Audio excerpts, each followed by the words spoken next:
Square அந்த Cooper Tux. இப்போ பார்த்தீங்கன்னா நானும் அப்புறம் நைட் டியூட்டி போயிட்டுருக்கோம்.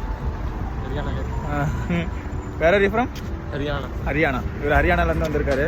2 பேர் நைட் டியூட்டிக்கு போயிட்டுருக்கோம். இப்போ பார்த்தீங்கன்னா ஒரு சில பேர் கேட்குறீங்க, இந்த மாதிரி நான் அமௌண்ட் வந்து இங்கே கொஞ்சம் கட்டிட்டு தென் ஆஃப்டர் அங்கே நான் ரீச் ஆனதுக்கப்புறம் பேங்க் அமௌண்ட் கட்டலாமான்னு சொல்லிட்டு கேட்குறீங்க. அந்த ஆப்ஷன் நானும் கேட்டு பார்த்துட்டேன். நானும் உங்களுக்கு முடிஞ்சளவுக்கு ஹெல்ப் பண்ணுறதுக்காக கேட்குறேன்.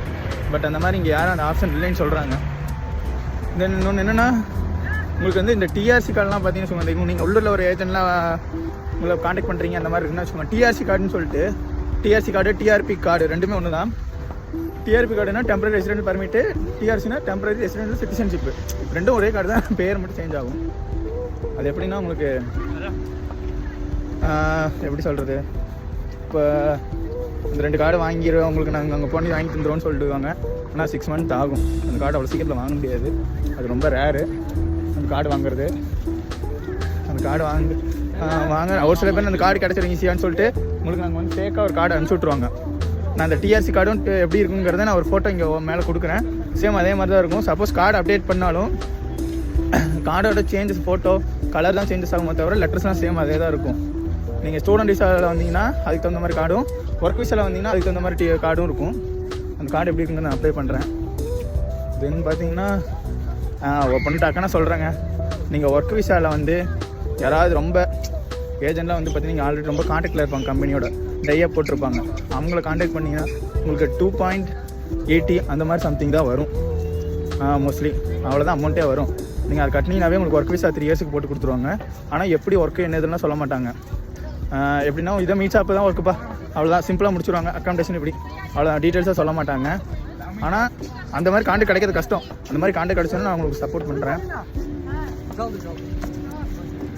இந்த மாதிரி காண்டாக்டில் கிடைக்காது, கிடச்சதுன்னா நான் உங்களுக்கு சப்போர்ட் பண்ணுறேன். இப்போ பார்த்தீங்கன்னா நான் சொன்னேன்ல, நான் ஓப்பன் டாக்காக சொல்கிறேங்க. ஸ்டூடெண்ட் விசா ஒர்க் விசாவில் வந்தீங்கன்னா 380 சார்ஜ் பண்ணுறாங்க. ஒர்க் விசாவுக்கும் அதே தான், ஸ்டூடெண்ட் விசாவுக்கும் அதே தான். ப்ராசஸிங் டைம் தான் கொஞ்சம் சேஞ்ச் ஆகும். ஆனால் ஸ்டூடெண்ட் விசாவில் வந்தீங்கன்னா உங்களுக்கு கொஞ்சம் பெட்டராக இருக்கும். ஸ்டூடெண்ட் விசாவில் வந்தீங்கன்னா கொஞ்சம் ப்ராப்ளம் இருக்குது. ஒரு 6 மந்த் நீங்கள் வெயிட் பண்ணுற மாதிரி இருக்கும். அப்புறம் அந்த கார்டு வந்துச்சுன்னா கொஞ்சம் ப்ராப்ளம் இல்லை, நீங்கள் ஒர்க் பண்ணிக்கலாம் லீகல். ஸ்டூடெண்ட் விசாவில் வந்து ஒர்க் பண்ணுறது இல்லீகல் தான். ஒர்க் விசாவில் வந்தீங்கன்னா அந்த ப்ராப்ளம் இருக்காது. ஆனால் நீங்கள் கம்பெனி சேஞ்ச் பண்ண முடியாது. ஸ்டூடெண்ட் விசாவில் வந்தீங்கன்னா கம்பெனி பிடிக்கலாம், சேஞ்ச் பண்ணலாம். ரெண்டுக்கும் சேம் ப்ரைஸ் தான் வரும். ப்ராசஸிங் டைம் வரும். ஒர்க் விசானா கொஞ்சம் லேட்டாக வச்சுக்கோங்களேன், ஒரு 2 மந்த் அந்த மாதிரி ஆகும். ஸ்டூடெண்ட் விசானா 1 மந்த்துக்குள்ளே வந்துடும். 2 மந்த்தில் வந்து ஒர்க் விசா ப்ராசஸ் முடிஞ்சு மெடிக்கல் முடிஞ்சு விசா வரதுக்கு அப்படியே 2.5 மந்த்து. அப்புறம் இந்த ஏஜென்ட் ப்ரைஸை சொன்னேன் 380. நானும் முடிஞ்ச அளவுக்கு கம்மியான பட்ஜெட்டில் யாரையா காண்டாக்ட் பண்ண முடியும்னு பார்த்துட்ருக்கேன். அந்த மாதிரி காண்டாக்ட் எதுவும் கிடைக்கல. கிடச்சின்னா மேபி நான் உங்களுக்கு இது அந்த மாதிரி காண்டாக்ட் கிடைக்கல ப்ரோ, நான் ட்ரை பண்ணிட்டேன் ஃபுல்லாக. அப்படி சப்போஸ் கிடச்சிதுன்னா நான் உங்களுக்கு சொல்கிறேன். இப்போதைக்கு இந்த 370-80 அந்த மாதிரி தான் சொல்கிறாங்க. அவங்க ப்ராசஸ்ஸு ஒர்க் ஸ்டூடெண்ட்ஸ் எல்லாம் கமிஷன்லாம் சேர்த்து தான் சொல்கிறாங்க. ஆனால் ட்ரஸ்டட் பர்சன் அதான் நான் உங்களுக்கு சஜஸ்ட் பண்ண முடியும். சப்போஸ் நீங்கள் என்னை காண்டாக்ட் பண்ணுங்கள். அப்படி சப்போஸ் உங்களுக்கு ஏதாவது என் சைட்லேருந்து ஹெல்ப் பண்ண முடிஞ்சுன்னா அமௌண்ட் எதாவது கம்மி பண்ண முடியுமான்னு கேட்டு பார்க்குறேன். நீங்கள் 2-3 பேர் வரீங்க அப்படின்னு சொன்னீங்கன்னா நான் வந்து கேட்டு பார்க்கலாம்.